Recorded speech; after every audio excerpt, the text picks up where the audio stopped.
Chaina's Torment. Chapter 3.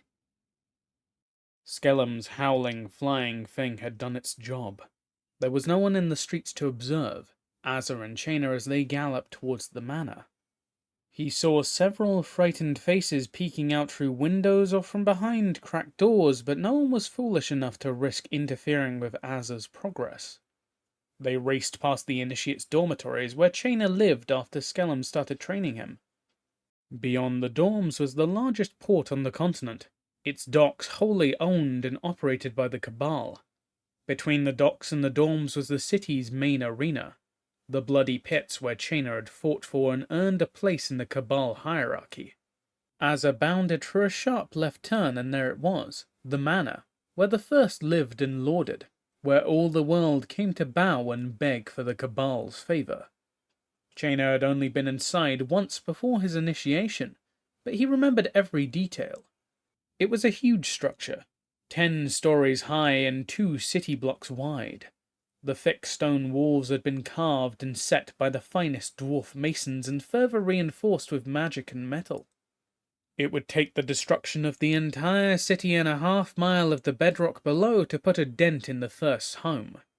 The gleaming silver cathedral dome at the top was polished to a high shine, so that it reflected whatever was in the sky above it, like a great convex mirror.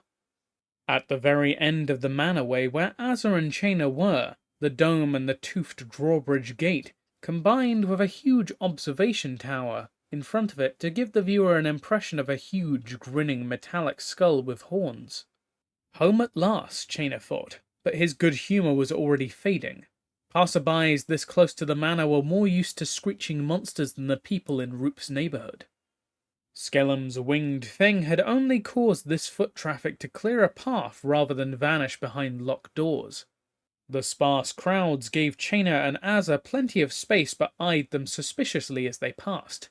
Chaina touched his dagger and the satchel at his hip, mentally preparing himself for the next challenge he would face. Getting to the manor was only the first step.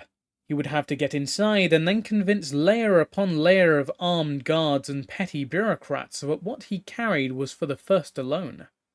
Azza seemed to pick up on his concern, and she slowed to a trot. Chaina anxiously prodded her with his heels, but she stopped him with a menacing growl. "Sorry," he said, "I'm a little nervous. Will you help me get inside, or are you just taking me to the gate?" Azza craned her head around and regarded Chaina with one red, smouldering eye. She coughed, unimpressed, and then sprang onwards forward at full gallop once more. Chaina hung on, smiling slightly. The guard on the gate was a 6-foot-tall woman with 3 yellow eyes and vivid purple hair cropped close to her head. She was burly and broad-shouldered, with long serrated fingernails painted to match her hair.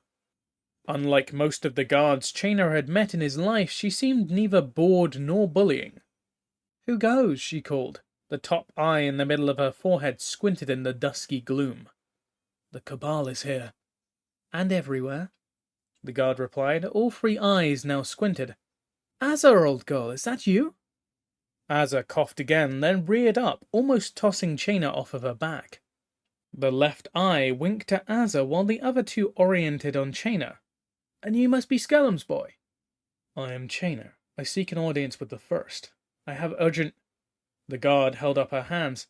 "Easy, little brother." She grinned, and Chaina saw that her teeth were serrated like her nails. They too matched the colour of her hair.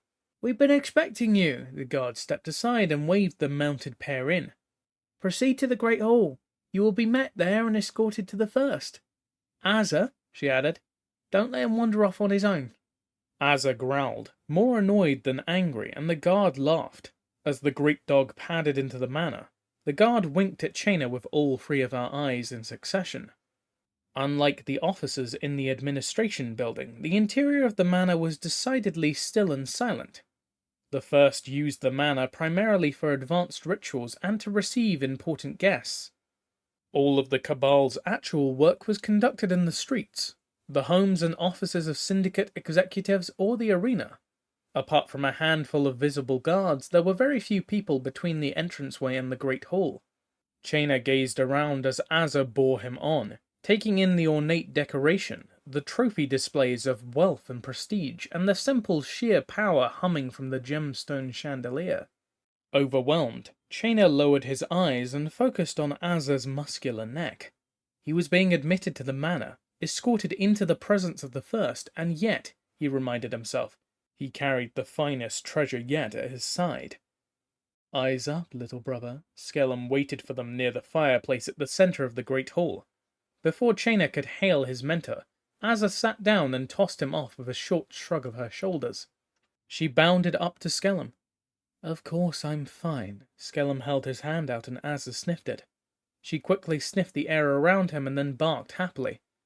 No problems, I take it. Skellum nuzzled Azza behind the ears, but he raised his voice to address Chainer as well. None, mentor. Azza interrupted Chainer with a long, low, warning growl. When he quickly fell silent, she tossed her head under Skellum's hand and prodded him gently with her muzzle. She looked back at Chainer and barked once angrily. I'll get to that, Skellum said. Azza barked again, and in 3 great thundering leaps she was face to face with Chainer. She let out another slow, deep growl. With complete and utter attention, she stared into his eyes for a moment, coughed, and then kissed him sloppily, once, from chin to forehead. Chainer was only dimly aware of her bounding away, back out to the front gate. What was all that about? Skellum had not moved, and he stared at Chainer meaningfully. She likes you. She's not usually that affectionate. Before that, the barking, the growl. She's also mad at you for opening your mouth in front of that order officer. She what? What? As am I, little brother. Or were you simply unaware of how carefully I'd put things together in order to help you? Skellum said. Did you think it was easy to arrange for an interview with the first on such short notice? So easy that you could taunt an enemy before he was defeated. Is it a simple matter to arrange safe passage through half the city while simultaneously mustering enough tooth and claw to back down an order officer and his entourage? Did you think any of these things when you opened your mouth? Did any of this cross your mind at any time, little brother? No, master. Skellum's eyes sparkled when he smiled. He double-checked to make sure Azza was gone. Me neither. That's how I'm able to perform such miracles, my boy. I don't know what's possible. Chainer laughed in relief, but caught himself. Master, I regret taunting the toy soldier before he was beaten. I will do better. And better still, Skellum said in his silky voice. Gone cold again. You killed that warty little bird. Yes, master. You killed it. Yes. Killed it. Skellum's voice was fading, and Chainer waited a moment before clearing his throat. Yes, master, I killed it. Skellum shook his head. Very bad. I'll have to explain why, but you'll have to explain first. He looked up brightly. Haha, you'll have to explain first. He shook his head, smiling. Chainer had seen Skellum fade out before, but it was usually much later in the evening, when his thoughts were not so ordered and his control began to slip. He gently took his master's hand and pulled him one step closer, spinning his hat so that the gap was at Skellum's ear. Master Skellum, he said evenly, we are meant to see the first now. You are to take me to him. Don't touch my hat. Skellum flinched.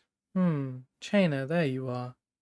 Skellum yanked his hand free and quickly reorientated his hat so that he could see out with both eyes. Right you are. We're here to see the first. You've got what is it that you've got again? A fabulous treasure. And you've got this fabulous treasure with you. Right here. Keep it handy. You remember the most important rule. No one may touch the first. Very good. And tonight, young Chainer, there is something else. The first is very interested in what you have to show him, in what you have to say, but that just means he'll be even more difficult to impress.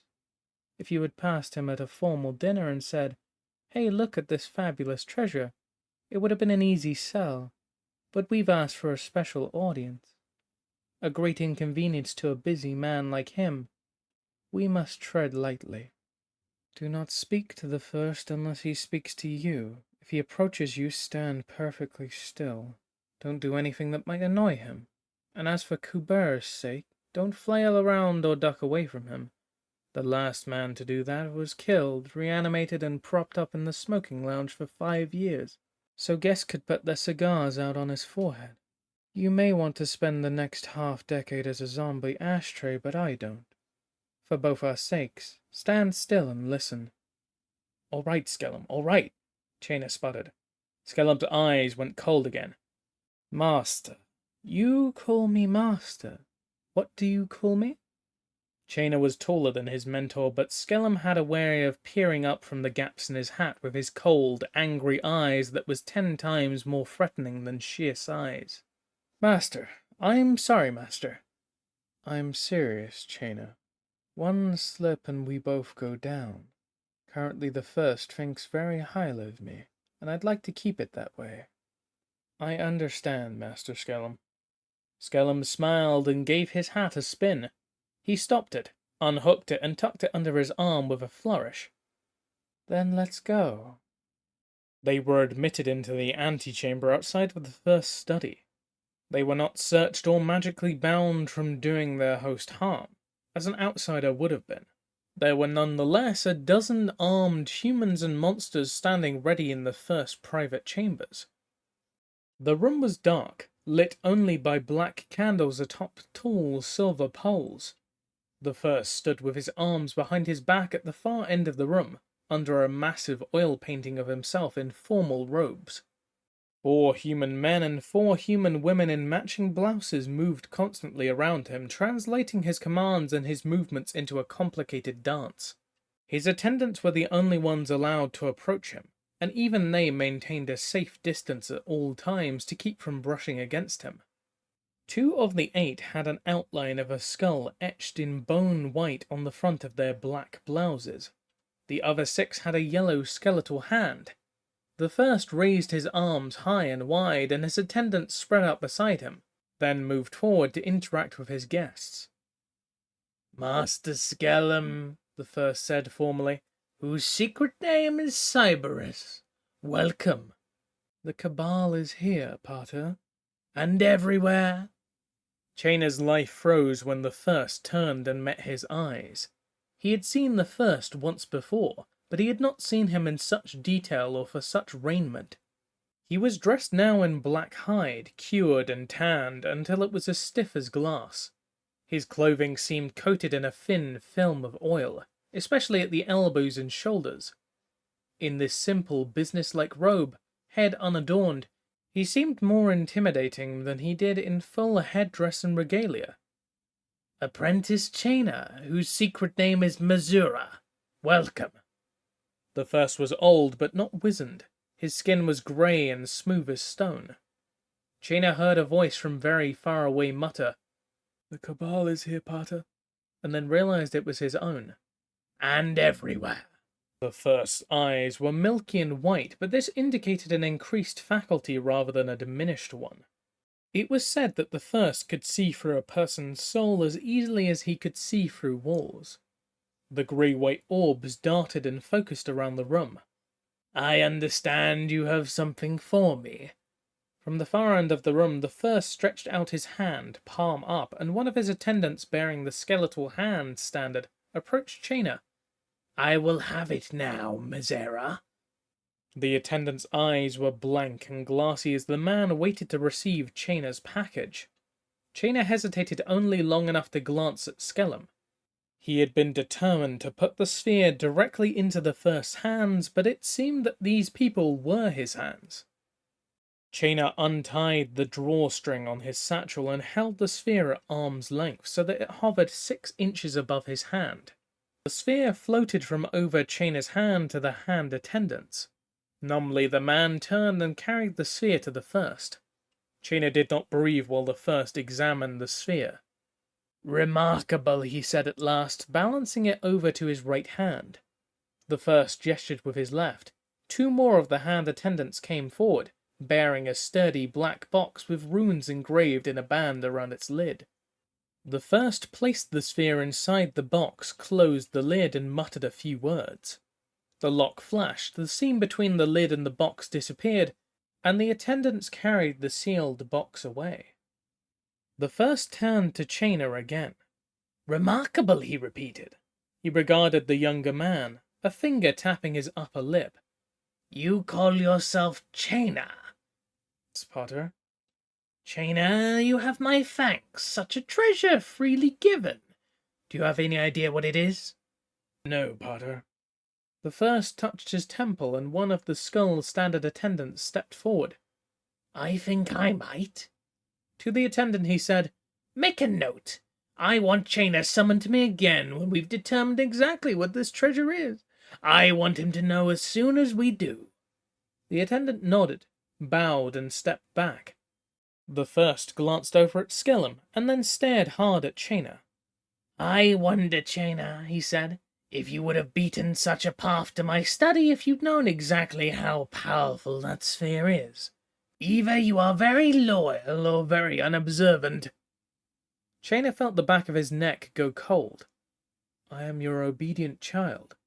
The first stepped behind Chainer, his attendants trailing behind him. Some of the guards shifted their positions in response to the first's movement. Or maybe, he continued, you did know how powerful it was, and you knew that it was only a matter of time before it found its way to me. So you sought my favor by bringing it here directly. Chainer felt dizzy. He caught Skellum's warning stare and choked on silence. Bringing it here directly, First mused. And en route, attacking one of my children, hijacking my communications network and killing an officer of the Order to get it here. All for something whose value you could not precisely estimate. The first left Chainer shaking and nauseated as he glided over to Skellum, surrounded by silent swarms of attendants and guards. Master Skellum, I hope that your apprentice's sphere is very valuable indeed. It may have already cost us a great deal. In all fairness, Pater, Skellum's voice was as deep and rich as molasses. It was only an Order officer he killed. The first scowled. A pet. Yes, Pater, I may have spoken imprecisely earlier. It was not the officer my apprentice killed, but his warbird. Chainer went freshly cold as the first turned and peered at him again. The first glared at him for a moment through cloudy eyes, then snapped the fingers on each hand twice and reached forward with his right hand towards Chainer. All 6 hand attendants came forward and ushered Chainer forward. He offered no resistance as they led him forward, stopping just outside the Cabal Lord's reach. The first towered over Chainer and took one step closer. His voice was calm, barely above a whisper. You know what we do here, apprentice? You are least familiar with how the Cabal operates? Close up, Chainer could feel the nauseous aura that surrounded the first. Standing in his presence was like standing on the edge of a bottomless pit. There was a sick odor about the first as well. Not a foul smell, but the sour wafts of ashes from a sick-room fireplace. The Cabal apprentice. Chainer's eyes darted to Skellum, then back to the first. Tell me now what the Cabal does. We survive, Chainer answered immediately, like any Cabalist. He had gone through the Cabal's cram indoctrination program, and knew the routine of call and response by heart. The first took another step forward, and Chainer began to feel physically ill, and he knew it wasn't just his nerves. His throat and nostrils were becoming raw as if he had been breathing smoke. We survive, the first echoed. We feed, we gather, we absorb. He waited, and Chainer finished the list for him. By the will of the first, we kill. By my will, said the first, and mine alone, and my will is to kill nothing unless there is a long-term benefit. The more people there are alive, the more people there are in the arenas and gambling houses. The more patrons there are for the money-lenders and the flesh mills. We have 1,000 uses for people when they're alive, but we only have 1 or 2 when they're dead. It was an animal, Pater, Chainer said. A bird of prey on a leash. He ordered it to attack me. I defended myself. By my will alone, the first repeated. And my will, in all cases having to do with the Order, is no killing.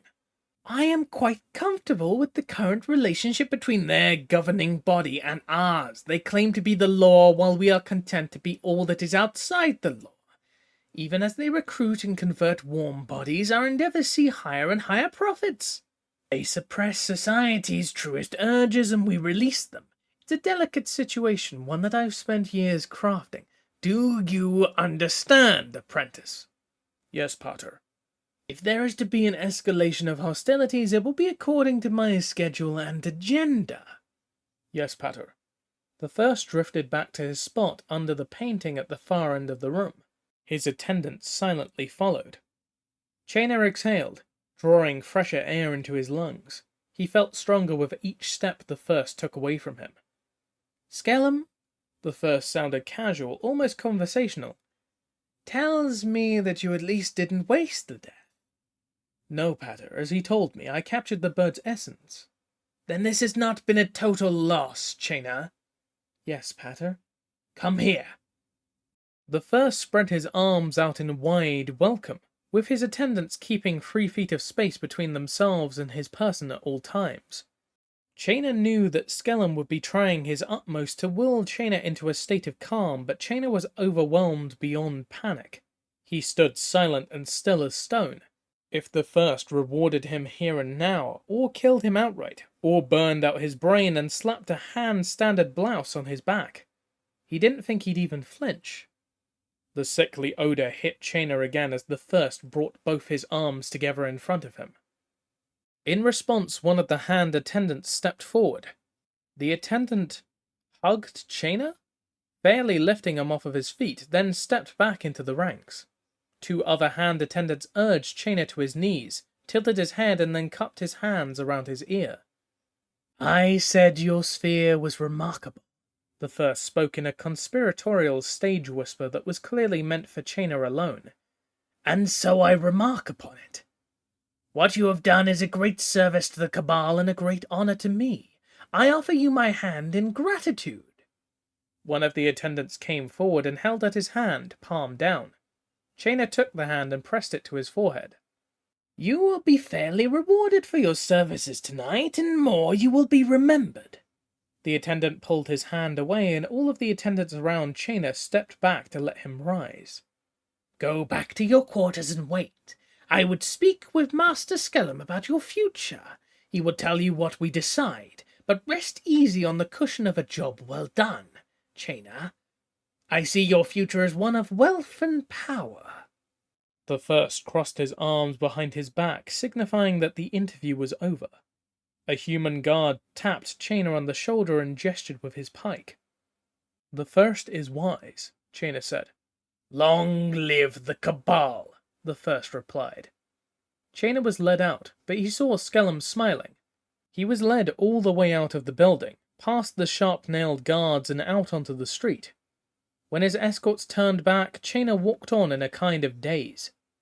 He touched his dagger, reassured himself that his satchel was finally empty, and broke off a 3-foot length of chain with a whispered word and a shimmer of air.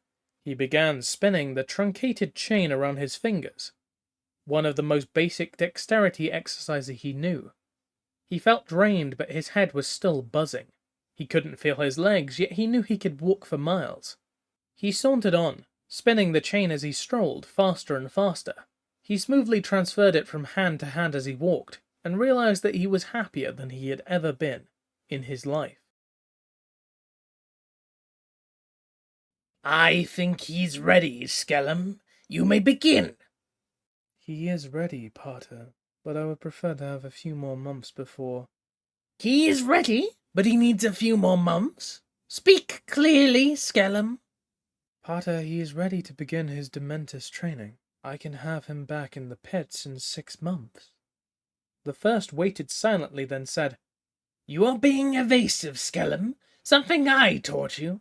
Normally I would be proud. Right now I want you to get to the point. Sorry, Pater. The point is, he would be going back into the pits. The ones who start out in the pits aren't usually fit for anything but guard duty or rough muscle. My method is to pick out the most promising candidates for the academy during the indoctrination exam. And most of them wind up in the pits as simple dementia casters. Chainer is capable of doing much more for the Cabal. He could be a fully fledged dementist. Everything you are saying to me is known to me, Skellum. Skellum nodded. We are pushing Chainer towards his strengths. I'm not questioning that.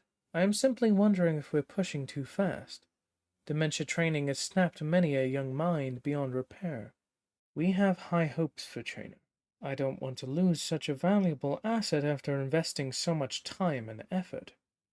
The first looked mildly amused, something Skellum had not seen before. You make it sound so clinical, Master Skellum. Hard facts, hard values. This is your favorite pupil we're talking about. Pater, I'm only trying to keep my personal attachment to the boy separate from my opinion on his ability. Why would you want to do that? Business is business. But then again, family is family. Yes, Pater. So speak, Skellum. Tell me why you want to wait. I want him to be a dementist, not just a pitcaster. You know his history. You know his temperament as well as I do. If he masters dementia training and returns to the pits, I'm afraid he'll become unbalanced. Dangerous to himself, to others. You have just described most of our current crop of dementia casters and all of the truly great ones. I fail to see your concern. Despite what I've made him recite, Pater, the Cabal is about control. We amass power and control it. Jane has the potential to be extremely powerful. That power will need to be carefully monitored and molded as it grows. Master Skellum, the first said, that is exactly what I'm proposing for you and I to do for the boy. Yes, Pater. Skellum knew when to abandon a failing argument. Skellum, the first said, listen to me carefully. I am aware of your concerns. I share them. The boy is too reactive, like all pit veterans. He assesses a threat and he strikes. They all have to be taught to think before they act. But that is what you and I will teach him, my child. Imagine the perfect blend of pit fighter, dementist, and caster. To have one man in the body of an athlete, the mind of an artist, and the instincts of a trained warrior.